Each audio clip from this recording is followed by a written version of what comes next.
Pernyataan Biathor Suryadi, politisi senior PDIP, kembali memanaskan isu dugaan ijazah palsu Presiden ke-7 RI, Joko Widodo. Dalam keterangannya pada 13 Juni 2025, Biathor mengklaim bahwa Andi Widjayanto, mantan Gubernur Lemhanas dan tokoh PDIP, pernah melihat langsung dokumen ijazah Jokowi saat proses pencalonan Pilpres 2014, yang menurutnya merupakan hasil cetakan ulang tahun 2012, saat Jokowi mencalonkan diri sebagai Gubernur DKI Jakarta. Biathor bahkan menyebut lokasi pencetakan ulang itu berada di Pasar Pramuka, Salemba, dan dilakukan oleh tim internal Jokowi yang berasal dari Solo. Nama-nama seperti David, Anggit, dan Widodo disebut sebagai pelaksana teknis. Bekerja sama dengan kader PDIP DKI seperti Dhani Iskandar, Indra, dan Yulianto. Sosok Widodo disebut sebagai aktor utama. Namun menurut Biathor, ia telah menghilang sejak kasus ini mencuat. Lebih lanjut, Biathor menyoroti keseragaman foto pada seluruh ijazah Jokowi yang menurutnya janggal, karena tiap jenjang pendidikan seharusnya menggunakan foto berbeda.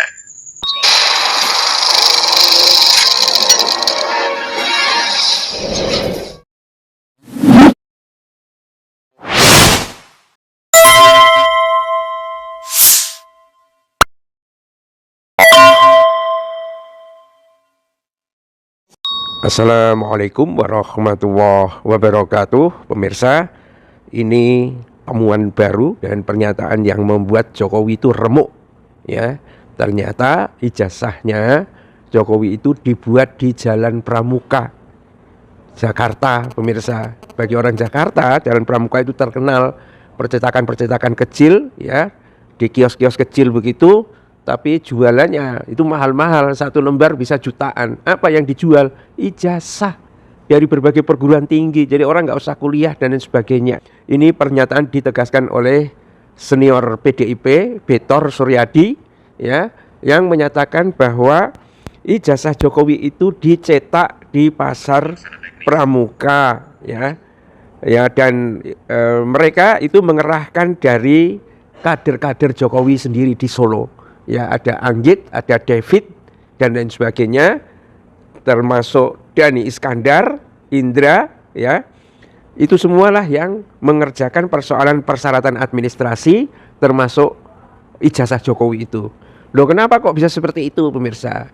Ya, dugaan kita adalah bahwa orang-orang ini tahu secara persis bahwa memang Jokowi itu gak punya ijazah.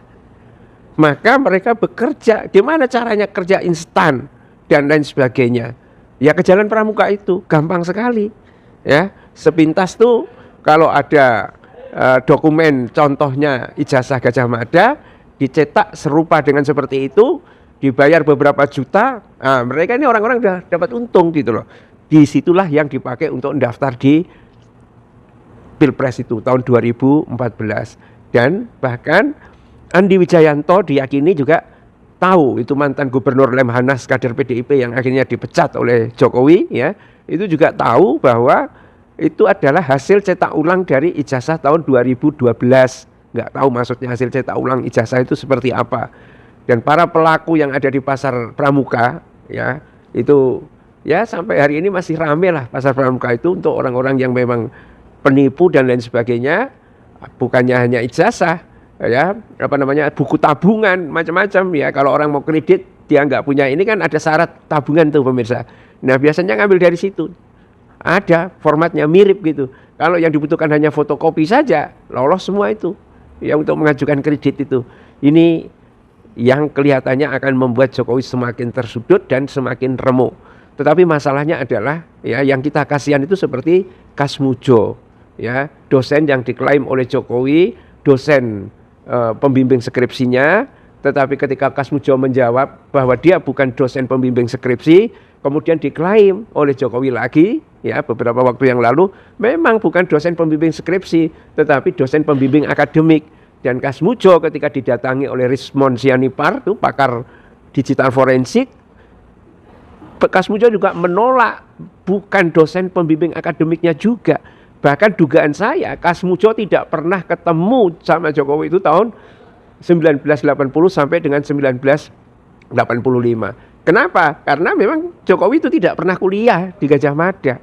Itu Kasmujo memang menjadi asisten dosen, tetapi memberikan kuliah, tetapi kuliahnya adalah pada mahasiswa yang benar kuliah di Fakultas Kehutanan UGM itu. ini kasihan yang menjadi korban seperti rektor UGM itu, ya, punya mulut tapi sekarang malah kabur kemana-mana karena ketakutan masuk penjara, mungkin terpaksa harus membela kebohongan Jokowi. Begitu juga yang lain-lain. Kalau para termulnya memang dia hidupnya dengan cara menjilat, ya itulah yang mereka lakukan untuk melakukan pembelaan-pembelaan. Tetapi orang dengan jabatan rektor, untuk apa kan begitu kan? Nah, tetapi karena ada kasus yang menjebak dia, itu akhirnya mau tidak mau dia harus membela Jokowi. Kalau enggak, langsung ya diseret ke pengadilan, kena perdata, kena pidana, habis sudah. Ya, jadi ini perkembangan yang semakin nyata bahwa memang Jokowi itu memang betul-betul pembohong yang luar biasa, ya. Dan sekarang wajahnya pun berubah-ubah, pemirsa. Dulu waktu jadi presiden masih mulus lah, bagus. Ya, setelah itu korengan, bisulan, macam-macam. Setelah itu mungkin disuntik habis-habisan, depresan dan lain sebagainya. Sekarang tumbuh jamurnya, jadi belang-belang putih. Nggak tahu nanti itu apa yang lagi yang tumbuh itu. Tetapi ini semua menunjukkan bahwa situasi yang dihadapi Jokowi itu, walaupun dia membuat kebohongan-kebohongan baru lagi untuk menutupi kebohongan-kebohongan yang lama, masalahnya semakin tidak selesai karena data dan fakta atau digital forensiknya itu semakin terbukti banyak hal yang memang menunjukkan kebohongan yang luar biasa ini. Ya, kata Andi Masardi apa siapa itu, mantan juru bicaranya Gus Dur itu, hanya tinggal cawatnya saja ini Jokowi ini. Sisanya akan dibongkar semua dan ditelanjangi semua. Billahi taufik wal hidayah. Assalamualaikum warahmatullahi wabarakatuh.